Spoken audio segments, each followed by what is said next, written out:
नमस्कार दोस्तों, मैं वैदिक तारिका आज से श्रीमद् भगवद गीता की इस पावन यात्रा की शुरुआत करने जा रहा हूं। आज हम भगवद गीता के प्रथम अध्याय का हिंदी विस्तार समझेंगे, जिसका नाम है अर्जुन विषाद योग। कुरुक्षेत्र की धर्मभूमि पर युद्ध के लिए एकत्रित सेनाओं की स्थिति जानने हेतु धृतराष्ट्र संजय से प्रश्न करते हैं। धृतराष्ट्र न केवल आंखों से बल्कि मोह के कारण अपने विवेक से भी अंधे हो चुके थे। वे जानते थे कि जहां धर्म रूपी श्री कृष्ण है, वहां पांडवों की विजय निश्चित है।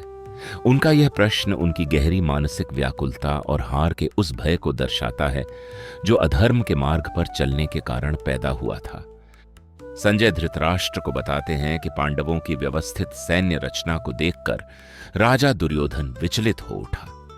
घबराहट में वह अपने गुरु द्रोणाचार्य के पास जाकर कूटनीतिक बातें करने लगा। दुर्योधन का यह व्यवहार उसकी असुरक्षा और भीतर छिपे डर को दर्शाता है। पांडवों के अनुशासन को देखकर उसे आभास हो गया था कि यह युद्ध केवल बल का नहीं, बल्कि धर्म और अधैर्य के बीच का संघर्ष होने वाला है। दुर्योधन अपने गुरु द्रोणाचार्य के पास जाकर पांडवों की सुव्यवस्थित सेना की ओर उनका ध्यान आकर्षित करता है। वह विशेष रूप से द्रुपद के पुत्र धृष्टद्युम्न का उल्लेख करता है, जिसे स्वयं द्रोणाचार्य ने शिक्षा दी थी। यहां दुर्योधन की कूटनीति और ईर्ष्या झलकती है। वह अपने गुरु को यह याद दिलाकर उकसाने की कोशिश कर रहा है कि उनका ही शिष्य आज उनके विरुद्ध खड़े दिया अच्छा है, ताकि गुरु पूरी शक्ति से युद्ध करे। दुर्योधन पांडव सेना के उन शूर वीरों का वर्णन करता है जो युद्ध कौशल में भीम और अर्जुन के समान पराक्रमी हैं। वह सात्यकी, विराट और द्रुपद जैसे महारथियों का नाम लेकर अपनी चिंता प्रकट करता है। यहां दुर्योधन की मानसिक स्थिति स्पष्ट होती है। वह अपनी शक्ति का प्रदर्शन तो करना चाहता है, किंतु सामने खड़े योद्धाओं की क्षमता को देखकर उसके मन में गहरा भय भी है, जिसे वह शब्दों के माध्यम से व्यक्त कर रहा है।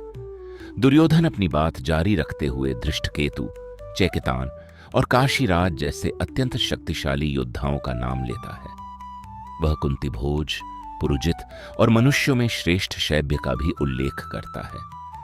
यह श्लोक दर्शाता है कि दुर्योधन विरोधियों की शक्ति का कितना सूक्ष्म आकलन कर रहा था। उसके मन में यह चिंता गहराई तक बैठ चुकी थी कि पांडवों का पक्ष न केवल नैतिक रूप से बल्कि सैन्य बल में भी अत्यंत सुदृढ़ और प्रभावशाली है। दुर्योधन पराक्रमी युद्धामन्यु, शक्तिशाली उत्तमौजा, सुभद्रा पुत्र अभिमन्यु और द्रौपदी के 5 पुत्रों का उल्लेख करता है। वह बताता है कि ये सभी महारथी हैं, यानी अकेले हजारों योद्धाओं से लड़ने में सक्षम हैं। इन वीर युवाओं का नाम लेकर दुर्योधन वास्तव में द्रोणाचार्य को सचेत कर रहा है कि पांडवों की शक्ति केवल अनुभवी योद्धाओं तक सीमित नहीं है, बल्कि उनकी अगली पीढ़ी भी अत्यंत साहसी और युद्ध कौशल में निपुण है। पांडवों की सैन्य शक्ति देखकर दुर्योधन का मन आशंकित हो उठता है। अपनी घबराहट को आत्मविश्वास के मुखौटे के पीछे छिपाते हुए वह गुरु द्रोणाचार्य से कहता है, हे ब्राह्मण श्रेष्ठ, अब हमारी सेना के उन विशिष्ट सेनापतियों के बारे में भी जान लीजिए जो मेरी सेना का नेतृत्व कर रहे हैं। यहां दुर्योधन केवल अपनी जानकारी के लिए नहीं, बल्कि अपनी सेना का मनोबल बढ़ाने और स्वयं को दिलासा देने के लिए अपनी शक्ति का गुणगान करना शुरू करता है। दुर्योधन अपनी सेना का गौरवगान करते हुए कहता है कि हमारी ओर स्वयं आप, द्रोणाचार्य, पितामह भीष्म, कर्ण और युद्ध विजयी कृपाचार्य जैसे महान योद्धा हैं। साथ ही वह अश्वत्थामा, विकर्ण और सोमदत्त के पुत्र भूरिश्रवा का भी उल्लेख करता है। इन अजेय योद्धाओं के नाम लेकर दुर्योधन वास्तव में खुद को यह यकीन दिलाना चाहता है कि इतनी बड़ी शक्तियों के होते हुए उसकी जीत निश्चित है। यह उसकी अपनी हार के डर को दबाने की एक कोशिश है। दुर्योधन कहता है कि उसकी सेना में ऐसे अनेक वीर हैं जो उसके लिए अपना जीवन तक बलिदान करने को तैयार हैं। वे सभी अनेक प्रकार के शस्त्रों से सुसज्जित और युद्ध कला में निपुण हैं। श्लोक 10 में वह अपनी सेना की तुलना पांडवों से करते हुए कहता है कि भीष्म पितामह द्वारा रक्षित हमारी शक्ति असीमित, अजेय है, जबकि भीम द्वारा रक्षित पांडवों की सेना सीमित है। यहां दुर्योधन का अहंकार और असुरक्षा साफ झलकती है। वह खुद को सांत्वना देने के लिए अपनी सेना को श्रेष्ठ बताने का प्रयास कर रहा है। दुर्योधन अपनी सेना के सभी योद्धाओं और सेनापतियों को निर्देश देता है कि वे अपने अपने मोर्चों पर डटे रहें और चारों ओर से पितामह भीष्म की रक्षा करें। दुर्योधन जानता था कि जब तक भीष्म युद्ध के मैदान में सुरक्षित हैं, कौरवों की पराजय असंभव है। यह श्लोक दिखाता है कि दुर्योधन केवल अपनी शक्ति पर भरोसा नहीं कर रहा, बल्कि वह अत्यधिक असुरक्षित है। उसे डर है कि यदि पांड दुर्योधन की व्याकुलता और भय को भांपकर कौरव सेना के वयोवृद्ध पितामह भीष्म ने उसे हर्षित करने के लिए सिंह के समान गरजते हुए ऊंचे स्वर में अपना शंख बजाया। यह शंखनाद युद्ध के प्रारंभ की घोषणा थी। यद्यपि भीष्म जानते थे कि अधर्म की इस लड़ाई का परिणाम क्या होगा, फिर भी उन्होंने अपने सेनापति होने के कर्तव्य को निभाने और दुर्योधन का मनोबल बढ़ाने के लिए अत्यंत वीरतापूर्ण गर्जना की। यह उनकी निष्ठा और प्रताप का प्रतीक है। भीष्म पितामह के शंखनाद के बाद कौरव सेना में अचानक जोश की लहर दौड़ गई। एक साथ अनगिनत शंख, नगाड़े, ढोल और नरसिंघे बज उठे। इन सभी वाद्य यंत्रों का सामूहिक शोर इतना तीव्र और भयानक था कि पूरी युद्ध भूमि गूंज उठी। यह तुमुल शब्द, भयंकर शोर कौरवों की विशाल सैन्य शक्ति और उनके युद्ध के संकल्प को प्रदर्शित कर रहा था। यहां दुर्योधन को यह दिखाने का प्रयास किया गया कि उसकी सेना पूरी तरह तैयार और आक्रामक मुद्रा में है। कौरवों के कोलाहल के उत्तर में सफेद घोड़ों से जुते हुए एक दिव्य रथ पर सवार भगवान श्री कृष्ण और अर्जुन ने अपने अलौकिक शंख बजाए। यहां श्री कृष्ण को माधव, लक्ष्मी के पति, सौभाग्य के स्वामी कहकर संबोधित किया गया है, जो इस बात का संकेत है कि विजय पांडवों की ही होगी। यह शंखनाद साधारण नहीं था, यह दिव्य था, जो यह स्पष्ट कर रहा था कि पांडव पक्ष के साथ स्वयं परमेश्वर और धर्म की शक्ति है। ऋषिकेश, इंद्रियों के स्वामी भगवान श्री कृष्ण ने पांचजन्य शंख बजाया और अर्जुन, धनंजय ने देवदत्त शंख का उद्घोष किया। वहीं कठिन कार्य करने वाले शक्तिशाली भीम ने पौंड्र नामक महाशंख बजाकर अपनी शक्ति का परिचय दिया। इन शंखों के विशिष्ट नाम यह संकेत देते हैं कि पांडवों का पक्ष न केवल सैन्य रूप से बल्कि आध्यात्मिक और मानसिक रूप से भी कौरवों से कहीं अधिक प्रभावशाली और संगठित था। प्रत्येक शंखनाद अधर्म के विनाश की एक नई गूंज थी। कुंती पुत्र राजा युधिष्ठिर ने अनंत विजय नामक शंख बजाया, जबकि नकुल ने सुघोष और सहदेव ने मणिपुष्पक शंख का नाद किया। युधिष्ठिर का शंख अनंत विजय का प्रतीक था, जो यह दर्शाता है कि अंततः जीत सत्य की ही होगी।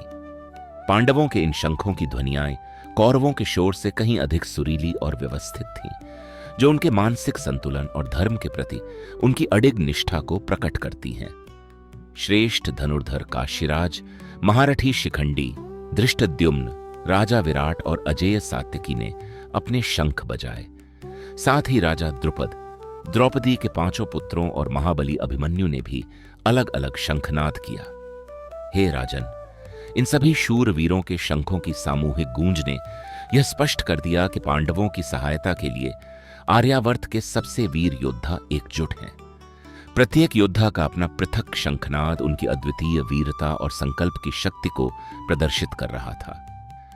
पांडवों के उस भयानक और दिव्य शंखनाद ने आकाश और पृथ्वी को गुंजाते हुए धृतराष्ट्र के पुत्रों, कौरवों के हृदयों को विदीर्ण कर दिया।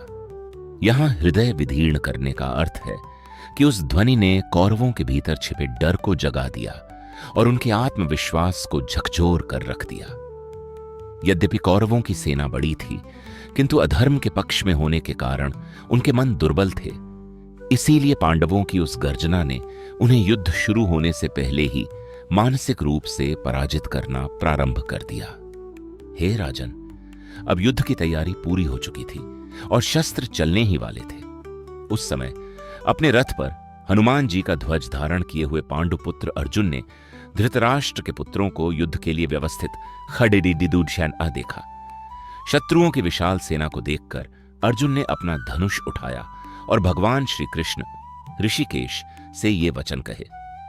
यहां अर्जुन का कपिध्वज होना यह दर्शाता है कि जिस रथ की रक्षा स्वयं महावीर हनुमान कर रहे हों, उसकी विजय अटल है। ये श्लोक अर्जुन के वीरतापूर्ण संकल्प और युद्ध के उस निर्णायक क्षण को दर्शाता है जहां से गीता के उपदेश की पृष्ठभूमि बनती है। अर्जुन भगवान श्री कृष्ण से कहते हैं, हे अच्युत, कृपा करके मेरे रथ को दोनों सेनाओं के बीच में ले जाकर खड़ा करें। अर्जुन युद्ध शुरू होने से पहले उन लोगों को करीब से देखना चाहते हैं जो युद्ध की इच्छा लेकर यहां आए हैं। वे यह जानना चाहते हैं कि इस रणभूमि में उन्हें किन किन योद्धाओं के विरुद्ध शस्त्र उठाना है और किन के साथ मुकाबला करना है।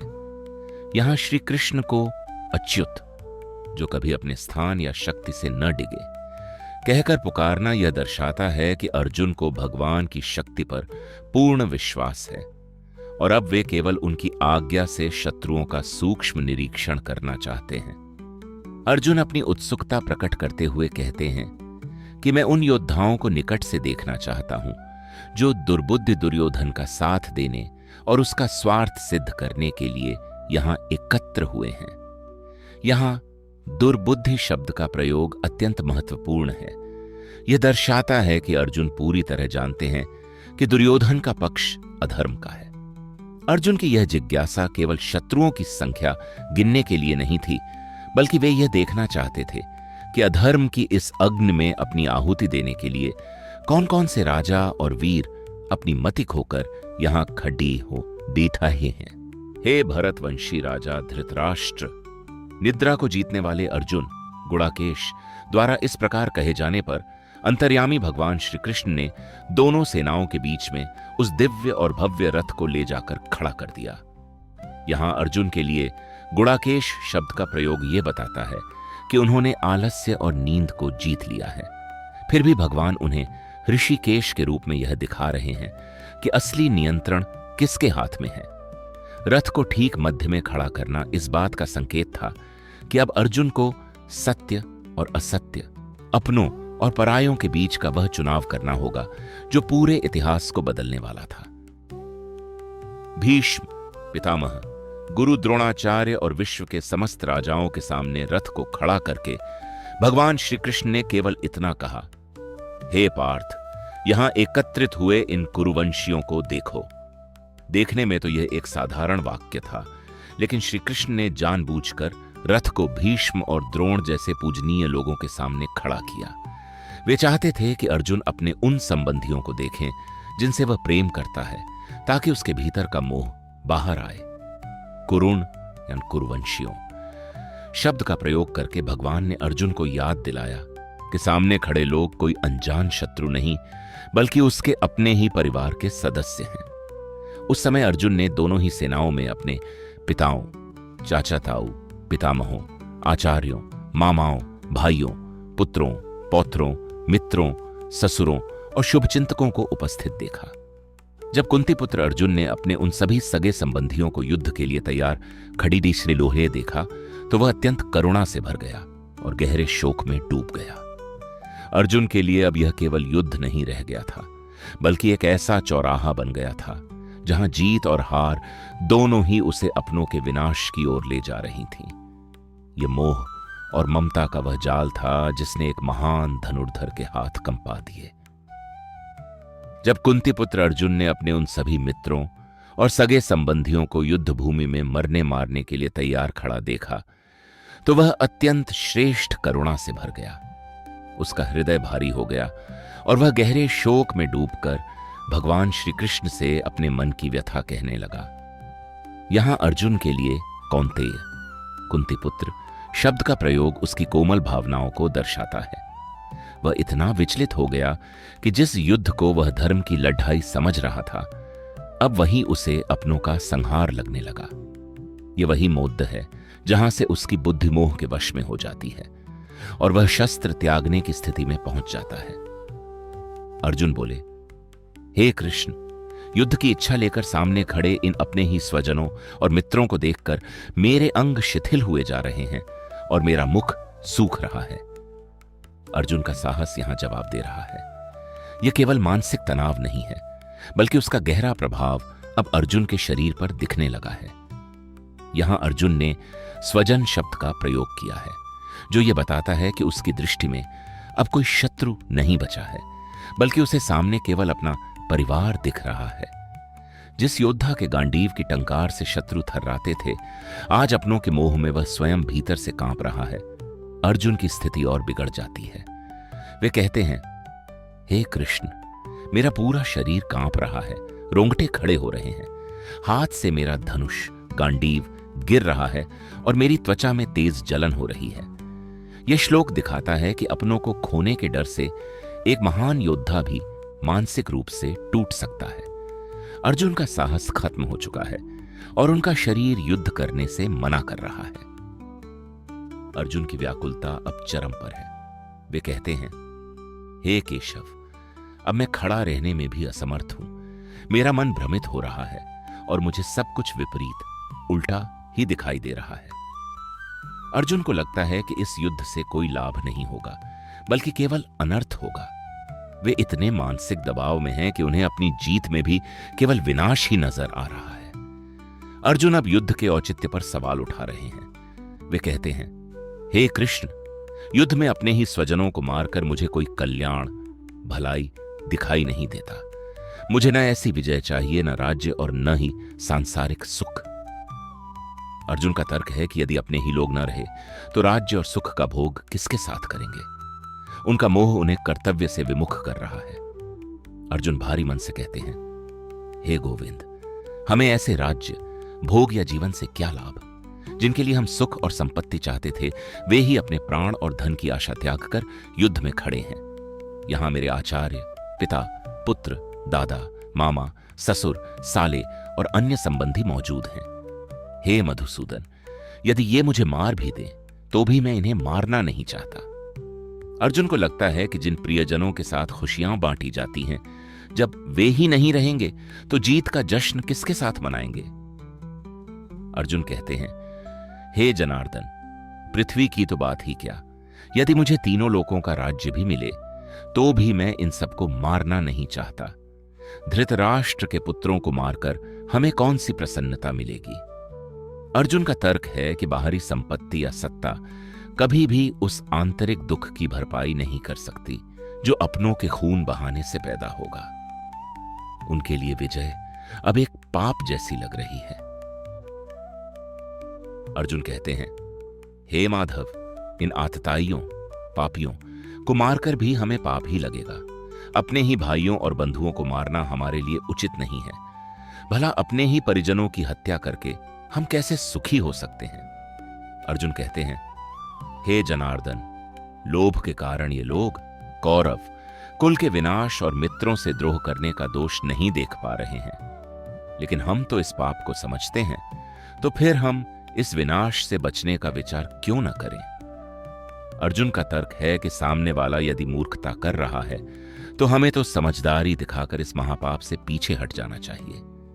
अर्जुन कहते हैं, कुल का नाश होने पर सनातन कुल परंपराएं नष्ट हो जाती हैं, और जब धर्म नष्ट होता है तो पूरे परिवार में अधर्म फैल जाता है। अर्जुन कहते हैं, हे कृष्ण, जब कुल में अधर्म बढ़ जाता है तो परिवार की स्त्रियां दूषित हो जाती हैं, और स्त्रियों के पतन से समाज में अवांछित संतानें, वर्ण संकर उत्पन्न होती हैं। अर्जुन की चिंता यह है कि युद्ध के बाद जब रक्षक नहीं रहेंगे तो सामाजिक और नैतिक व्यवस्था पूरी तरह बिखर जाएगी। अर्जुन कहते हैं, ऐसी अवांछित संतानें कुल और कुल का नाश करने वालों को नरक में ले जाती हैं। श्राद्ध और तर्पण, पिंडदान की क्रियाएं रुक जाने से उनके पितर भी स्वर्ग से गिर जाते हैं। अर्जुन को भय है कि युद्ध न केवल जीवित लोगों को बल्कि उनके पूर्वजों की आत्माओं को भी संकट में डाल देगा। अर्जुन कहते हैं, कुल का नाश करने वालों के इन वर्ण संकर पैदा करने वाले दोषों से सनातन कुल धर्म और जाति धर्म, पारिवारिक व सामाजिक मर्यादाएं हमेशा के लिए नष्ट हो जाते हैं। अर्जुन को दुख है कि युद्ध के कारण समाज का नैतिक ढांचा और सदियों पुरानी परंपराएं पूरी तरह खत्म हो जाएंगी। अर्जुन कहते हैं, हे जनार्दन, हमने सुना है कि जिनके कुल धर्म नष्ट हो जाते हैं ऐसे मनुष्यों को अनिश्चित काल तक नरक में वास करना पड़ता है। अर्जुन का भय अब चरम पर है। उन्हें लगता है कि युद्ध लड़कर वे न केवल इस लोक में बल्कि परलोक में भी कष्ट भोगेंगे। अर्जुन शोक में भरकर कहते हैं, अहो, कितने आश्चर्य और दुख की बात है कि हम बुद्धिमान होकर भी ये महापाप करने को तैयार हो गए हैं। राज्य और सुख के लोभ में आकर हम अपने ही स्वजनों को मारने पर उतारू हैं। अर्जुन को ग्लानि हो रही है कि सत्ता का लालच उन्हें अपनों के खून का प्यासा बना रहा है। अर्जुन पराकाष्ठा पर पहुंचकर कहते हैं, यदि हाथ में शस्त्र लिए हुए धृतराष्ट्र के पुत्र रणभूमि में मुंह निहत थे और सामना न करने वाले को मार भी दें, तो वह मेरे लिए अधिक कल्याणकारी होगा। अर्जुन का भाव यह है कि अपनों को मारकर जीने से बेहतर है कि मैं स्वयं उनके हाथों मर जाऊं। उन्होंने पूरी तरह युद्ध का विचार त्याग दिया है। संजय बोले, युद्ध भूमि में ऐसा कहकर शोक से व्याकुल मन वाले अर्जुन ने अपना धनुष और बाण त्याग दिया और रथ के पिछले भाग में बैठ गए। यहां अर्जुन का विषाद अपनी चरम सीमा पर है। एक महान योद्धा ने युद्ध शुरू होने से ठीक पहले हथियार डाल दिए हैं, क्योंकि उसका मोह उसके कर्तव्य पर भारी पड़ गया है। इस प्रकार AUM, तत्, सत इन भगवन नामों के उच्चारण के साथ श्री व्यास देव द्वारा रचित महाभारत की शतसाहस्री संहिता, 1,00,000 श्लोकों वाली संहिता के भीष्म पर्व के अंतर्गत श्रीमद् भगवद गीता रूपी उपनिषद में, जो कि ब्रह्म विद्या और योग शास्त्र है, श्री कृष्ण और अर्जुन के संवाद में अर्जुन विषाद योग नामक पहला अध्याय पूर्ण हुआ।